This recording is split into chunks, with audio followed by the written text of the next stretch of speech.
Шалом из Иерусалима. Ну, давайте начнем сегодня опять с поэзии. Я вам прочту фрагмент из поэмы выдающегося ивритского поэта Саула Черняховского. Поэма называется «Свадьба Эльки». Действие происходит в местечке Подовка Херсонской губернии.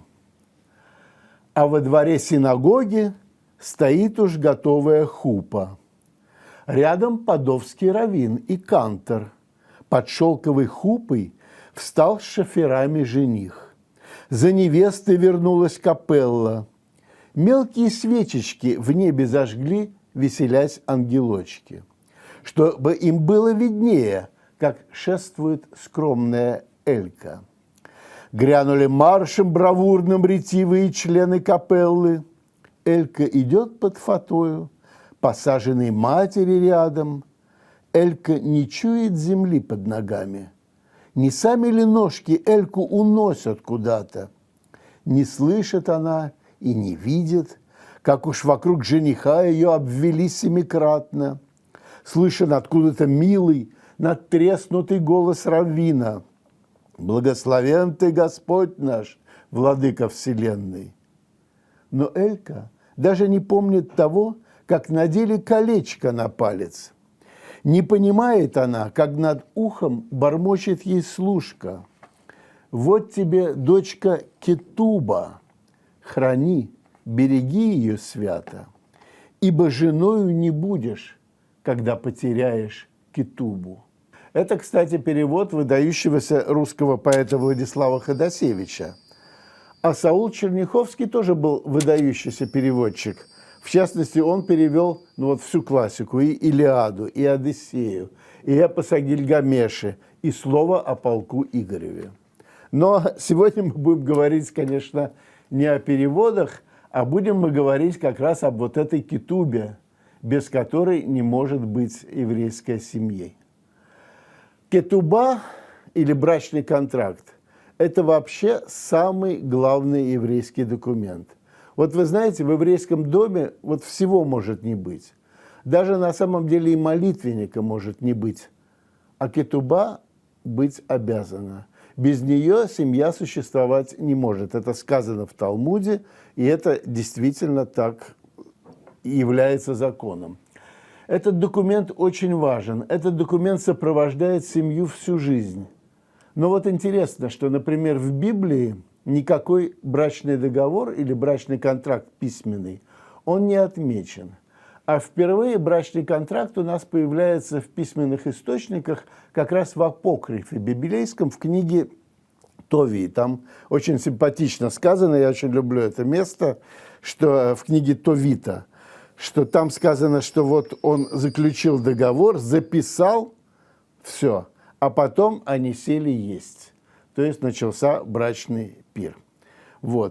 Это книга вообще конца третьего, самого начала, может быть, 2 века до нашей эры. Но у нас сохранились документы, именно брачные, его нельзя назвать, конечно, брачным контрактом, но брачные договоры, которые заключались, в частности, договор, который я хочу вам показать, это договор одного из представителей еврейского гарнизона из Египта, из Элефантина, и это самая середина V века, а если быть точнее, 449 год. Это договор между иудеем Ананией и египтянкой Тамет. Что меня в этом договоре поразило, что Тамет была не девственница, она была или разведенной, или вдовой, и во всяком случае у нее были дети. И эти дети, как часть приданого, также поступали в рабство к новому мужу. Хочу сказать, что про этот договор можно посмотреть нашу другую серию предметного разговора, которая называется «Печать другого мира», и там очень подробно этот договор прекрасно разбирается. Но все-таки кетуба, брачный контракт. Главная цель брачного контракта – как-то защитить женщину в непростой ситуации. Это или ситуация смерти мужа, или ситуация развода. Контракт ее права оберегает. Сам документ обсуждается подробно уже в Вавилонском Талмуде и, собственно говоря, в трактате, который так и называется «Кетубот». Но формы постоянной такой там не существует. И форма брачного контракта, которая стала такой классической, у нас появляется в знаменитом сочинении Маймонида, в великом галахическом труде «Мишне Тора». Вот там есть так называемый тофес кетуба, то есть тот пример, как эта кетуба должна выглядеть. И можно сказать, что классическая кетуба и пишется всегда до сегодняшнего дня по вот этим лекалам, которые предложил Маймонид. Документ написан на арамейском языке, и, собственно говоря, понятно, что писался он на языке, который должен был быть понятен народу, но сегодня все произошло наоборот. И вот я готовился когда к этой лекции, я слушал много разных на Ютьюбе записей, где раввины читают кетубу на свадьбах еврейских. И один раввин чудесно сказал, что вот кетуба это написано на арамейском языке, потому что когда ее сочиняли, они знали, что в 21 веке никто из женихов этот арамейский язык знать не будет. И вот поэтому, чтобы вы не отвиливали от своих обязательств, я вам прочту этот текст на иврите, чтобы вы потом не сказали, что вы его не поняли. Это, конечно, очень оригинальная трактовка. Мне она понравилась, но, безусловно, если говорить серьезно, то, конечно, все было наоборот. Там есть основные вещи, которые должны быть всегда отмечены в кетубе. Это всегда дата, которая начинается с дня недели. Потом идет год, как правило, от сотворения мира, иногда от разрушения второго храма. После этого указывается место, где производится запись этого контракта. Иногда, даже не иногда, можно сказать, а достаточно часто, с указанием каких-то дополнительных каких-то объектов, например, реки, на которой стоит тот или иной город. И потом, соответственно, указываются имена жениха и невесты, и обязательная вот такая фраза, что вот невеста, когда жених обращается к невесте и говорит ей о том, что она должна стать его женой по закону Моисея и Израиля. «Хевили ле инту кедат Моше ве Исраэль». Дальше там идут финансовые обязательства. Это и приданая невесты, которая иногда очень тщательно и подробно расписывается, иногда чисто формально. Но это и, так сказать, колым, это то, что за невесту предлагает жених. Это вещи, которые очень интересны. И вообще, мне кажется, это прекрасная тема для диссертации, исследования экономического состояния той или иной общины, исходя из того, как составлялся вот этот именно параграф в кетубе. Вот. Но после этих финансовых обязательств идут подписи свидетелей, как правило, двоих, иногда их может быть и больше. И какие-то вещи могут вписываться или не вписываться уже по желанию или по традиции той или иной общины. То есть вот есть как бы икона, есть скелет, который должен быть обязательно, а есть вольная часть, которая добавляется в силу исторических обстоятельств или просто традиционных каких-то представлений в том или ином месте. Вот это все касается самого документа, как бы текста. Но еще важны очень две вещи, я бы отметил. Ведь все-таки кетубы, брачные контракты, это самые главные документы, которые нам вообще сохранили имена людей, которые жили. Особенно меня всегда волнуют женские имена, потому что вообще действительно женщин мы мало знаем. Мы не знаем, как звали жену Маймонида, в конце концов. Мы не знаем, как звали жену Раши.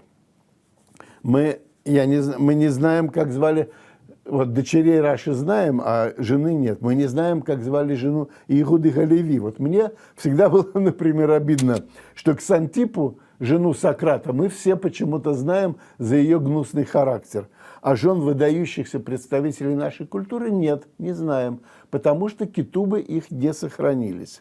Вот этот вот как бы массив имен нашего народа, он сохранился именно в брачных контрактах.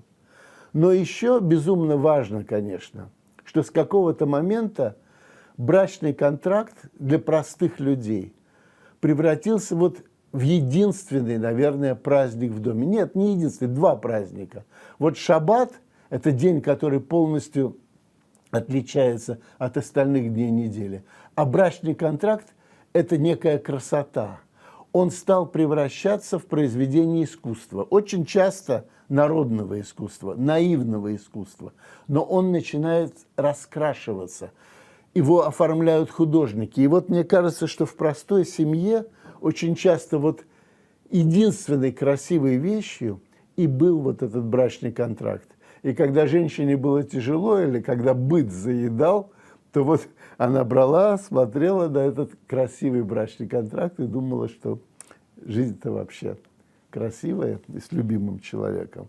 Вот, поэтому мы сейчас с вами посмотрим несколько разных брачных контрактов, написанные в разное время и в разных регионах, и постараемся вот сконцентрироваться немножко на том, как они оформлены. Вот первый брачный контракт – это Анкона, Италия, 1755 год, квадратное и курсивное письмо. Вот конкретно здесь очень хорошо виден текст. И поэтому я предлагаю вот здесь сейчас его посмотреть. Значит, всегда начинается с дня недели. Как правило, вот Бирвии, да, четвертый день недели – это среда. Вообще среда и пятница, как правило, считались хорошими днями для заключения брака. Вот здесь написано, в четвертый день Бешаббат. Шаббат – это неделя, это не суббота, это неделя, да?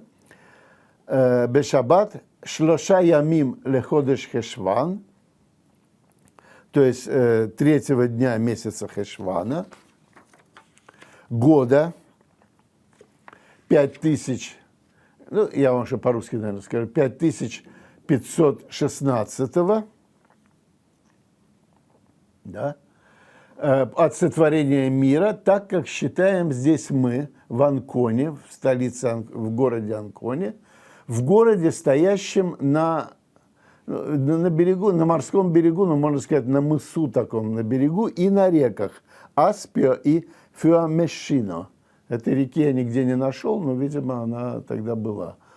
И вот здесь появляются имена. Значит, наш жених, выдающийся Иосиф, сын мудреца, судьи и выдающегося врача Шимшона Мор-Пурго, который говорит девице, значит, выдающейся тоже девице уважаемой и скромной, Симхи, дочери Ихискея Шульхани, вот эту знаменитую фразу «Вехевили ле инто кедат Моше в Израиле» «Будь мне женой по закону Моисея и Израиля». Вот этот Морпурга, Шимшон Морпурга, то есть отец жениха, который умер, кстати, задолго до этой свадьбы, за 15 лет до вот той даты, которая отмечена в брачном контракте, он был совершенно выдающийся представитель еврейского и итальянского возрождения и был один из самых знаменитых врачей своего времени. В частности, известно, что папа Бенедикт XIV, который, правда, в то время был еще кардиналом, а не папой, но он ему выдал благодарственную грамоту за самоотверженную работу во время холеры в 1730 году. То есть это был такой врач врачей, при этом выдающийся талмудист и такой, ну, я не знаю, я бы сказал, что в какой-то степени он был одним из ведущих представителей еврейства Италии, безусловно. Давайте еще посмотрим этот брачный контракт. Вот что здесь интересно. Смотрите, наверху изображены в очень богатых одеждах. У нас изображены жених. Вот написано «Хатан домела мелех» справа, то есть жених, похожий на царя. Слева изображена невеста, Калана Авы Хасуда, прекрасная и добродетельная. В середине, видимо, как бы такое уважение к нему, изображен Йосеф по его имени, да, который сидит как правитель, к нему приходят. И вот еще как бы библейские сюжеты. С одной стороны мы видим это Моисей и Аарон справа, а слева мы видим Давида и Соломона. Над ними еще Иона. И, в общем, вот не будем мы разбирать каждый из этих штрихов, а на самом верху герб семьи, лев, да, держащий там какой-то росток красивый. И все это прекрасно оформлено. Вот это оформление, оно как раз посерединке сама кетуба, а по бокам всегда идут библейские цитаты, разные, из книги Руфи, из книги Псалмов, из каких угодно мест. Но вот это все вместе создает очень большой праздник. Этот праздник, ну, в данном случае это была богатая семья, а в какой-то другой семье, наверное, это был бы, и, как я уже сказал, главный такой документ. Следующий давайте посмотрим. Это Мантуя, 1737 год. Здесь очень хорошо все выписано. Кстати говоря, и предыдущая кетуба, и эта кетуба, они написаны на пергамене. Знаменитая, совершенно и очень часто открывающая любой текст благословения на арамейском языке «Бесимана Тава» с добрым предзнамением. Наверху цитата. Это цитата из книги Руфи о том, как они вошли, пусть Господь сделает женщину, входящую в твой дом, как Рахиль и как Лея, которые обе создали дом Израиля. В этой кетубе очень интересно, и это действительно редкий случай, что она подписана. В самом низу мы можем увидеть, кто ее написал. В самом-самом-самом низу, вот там не очень разборчиво, но вот такая надпись. Да, вот здесь, видите, «Аль-Едей Хацаир Авраам Элиягу», то есть она была сделана и переписана, и, видимо, иллюминирована вот этим самым Авраамом Элиягу, сыном Элифано. Это очень редкая запись, но вот здесь она у нас есть. Наверху, опять же, мы видим герб семьи. Да? Это понятно, что эта семья имела отношение к коганам или левитам. Это семья Сигала, потому что из кувшина выливается вода в умывальник. Это символ левитов, такой вполне распространенный. Ну вот еще раз ее общий вид. Она красивая, просто красивая кетуба. И, конечно, опять же, начинается с дня недели. Это я, кстати, забыл, какой там день недели. А вот Бешиши, она, значит, вот как раз в пятницу появилась. Следующая кетуба имеет отношение тоже к Италии, но опосредованное. Это Корфу. Но это Греция, но это Республика Венеции. Вот это кетуба, которая, как это сказать, она очень плотно оформлена. И оформление ее имеет вообще мало отношения к еврейскому тексту. Если посмотреть, тут вам и какие-то, я бы сказал, даже сюжеты греческие скорее. Вот вам и охотники, получеловек, который держит птицу слева, и с другой стороны охотник с дубиной, с какой-то тоже птицей. И протягивают они ее обнаженным девицам. И тут очень много, значит, всего, что, безусловно, говорит скорее вот о контексте того места, где они жили, а не о еврейской традиции. Но, тем не менее, это кетуба 1725 года.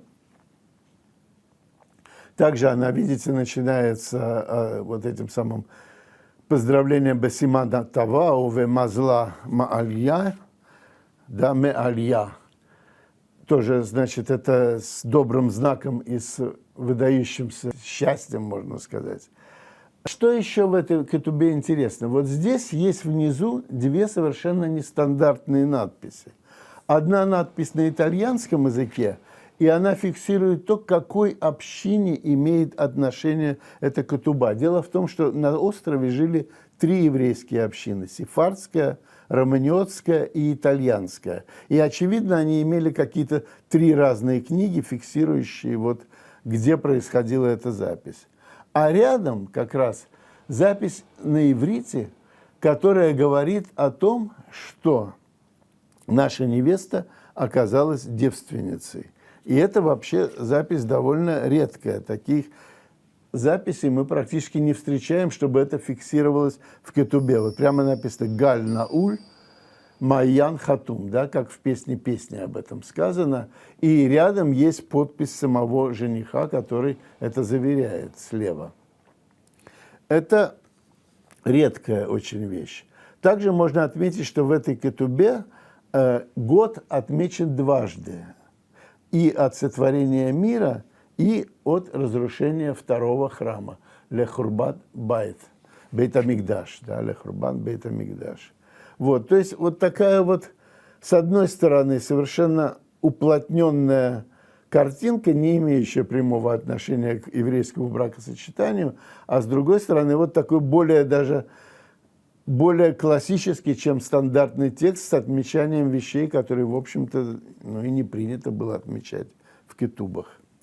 Следующий документ – это римская кетуба 1805 года.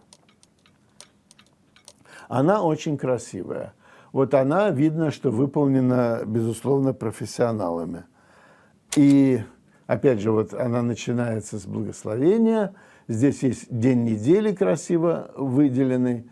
Вот это знаменитое выражение «маца иша», вот «маца иша маца тов веяфех рацон меадонай». Да, это знаменитое выражение из книги «Притч», которое тоже очень любили. Обрел добрую жену, обрел благо и радость, или не знаю, как перевести, в глазах Божьих. Такое очень хорошее, красивое выражение, которое часто используют. Но здесь интересно, что два герба. Причем их держат какие-то, ну, я не знаю, вообще-то мужики, хотя они и с крылышками, и должны-то они быть какими-нибудь ангелочками, но, наверное, все-таки это мужские фигуры, которые держат.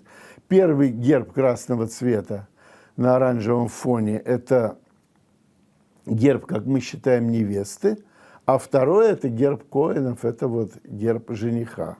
Вот эта итальянская кетуба, римская, переписанная на пергамене, вот она переписана, безусловно, профессионалом. И помимо того, что она очень богата и красиво, я бы сказал, сдержанно, богато проиллюминирована, здесь очень интересно в виде микрографий вписан текст песни, который и является, собственно говоря, гимном любви и семьи. Вот вы можете видеть, он вот так вот ромбиками и по-разному вписан вот, в сюжет этой кетубы. Это очень непростое и красивое исполнение. Ну и вообще, она вообще большая, и она такая вот, как... У меня почему-то всегда именно с ней было ощущение, что вот она как щит, который должен защищать семью. И по форме, и вот по своему такому внешнему виду. Красивая кетуба, яркая, красочная, и в нее можно вчитываться и попытаться прочесть все, что написано вокруг, но в принципе вот это ее общий вид. Следующая кетуба, которую мы посмотрим, она из совсем другого места, она из Алжира. И это совершенно ярко выраженный восточный стиль, хотя Алжир – это французская колония, да? И французская еврейская община, вообще она была очень большая, это город Орен или Оран, и это 1847 год. Помимо того, что она вот так выписана, как бы очень, я бы сказал, в исламской традиции, там интересно, что слева наверху, в углу, есть печать, да, уже вписанная о том, что они внесли положенную плату за фиксацию этого документа, очевидно, уже муниципальную фиксацию. То есть это говорит уже о таком, о гражданском статусе этой кетубы. Давайте посмотрим следующую. Это Афганистан. Тоже очень яркая, красивая кетуба. Это город Герат. 1867 год, очень много благословений наверху, и между ними, значит, два вот этих красивых цветка. Это такие как бы ниши, сделанные мусульманского типа, я бы сказал. И здесь очень интересно подпись первого свидетеля. Вот первый свидетель – это посланник земли Израиля, раввин Барух Шаббетай, который именно в этом году как раз туда приехал. Он был известен как святой человек и чудотворец. Он всех лечил. К нему ходили мусульмане, к нему ходили, естественно, иудеи. Все к нему обращались за помощью. Он знал какие-то невероятные магические формулы. И вот масса о нем есть легенд. И вот этот выдающийся человек, он является первым свидетелем нашей кетубы, посланец он, да. из святого города Иерусалима. Вот смотрите, я надеюсь, что такое общее представление о том, как выглядели эти документы в то время, мы получили. А сейчас я вам хочу показать еще кетубу, которая является моей личной жемчужиной. Это документ, брачный контракт, как на нем написано в самом низу «ксуво», да, в ашкеназском произношении. Это брачный контракт моих дедушки и бабушки, который я нашел, когда вот заинтересовался ивритом, и когда хотел узнать хоть что-нибудь про них. Дедушка Шмуэль бен Авраам Ицхак Израилит и бабушка Хая Сара бат Шмуэль Йоффе. Заполнена эта кетуба, она печатная, естественно, была в Петербурге в понедельник, 20-го Адара 5671 года, то есть 20 марта 1911 года. Здесь рамка печатная, никаких таких красивостей от руки нет. Но вот для меня это безумно важный документ, помимо того, что это семейная реликвия. Для меня это был и первый документ на арамейском языке, который я увидел в жизни, и по которому я попытался в этом языке разобраться. И вот какой-то мудрый человек именно эту, как ее, ксуву, да, огласовал полностью, чтобы мне было легче изучать арамейский язык по огласованному тексту. Если вы обратили внимание, что все кетубы, которые мы смотрели до этого, они были не огласованными. Ну и последнее, что хочется рассказать, что меня лично связывает с брачными контрактами, это то, что давно-давно, в самом начале 80-х годов, я был молодой человек, наверное, обладатель единственной в городе Ленинграде печатной машинки с еврейским шрифтом. И вот ко мне обратились представители еврейской общины и попросили напечатать им бланки брачных контрактов. И я сидел и печатал, я уж не помню, 20 или 30 бланков, я им сдал. И сейчас я попросил представителей общины, спросил их просто, не остались ли эти мои бланки. И вот мне прислали такой документ, который фиксируется 1981 годом, это 12 июля 1981 года. Вы можете увидеть, как не очень умело вписаны имена, и с ошибками, и с исправлениями. Но вот это настоящий документ эпохи. Вот так мы жили, и мне очень приятно, что этот документ сохранился. Кстати, обратите внимание, нету подписей свидетелей. Может быть, боялись, я не знаю. Есть только вот печать Большой хоральной синагоги. И я думаю, что, может быть, в каких-то домах еще сохранились эти напечатанные мною брачные контракты, и они берегут еврейские семьи. Или превратились, как контракт моих дедушки с бабушкой, в семейную реликвию. В общем, вот небольшой такой экскурс по рассыпанным еврейским жемчужинам от богатых до бедных, но которые всегда согревали еврейские сердца и берегли еврейские дома.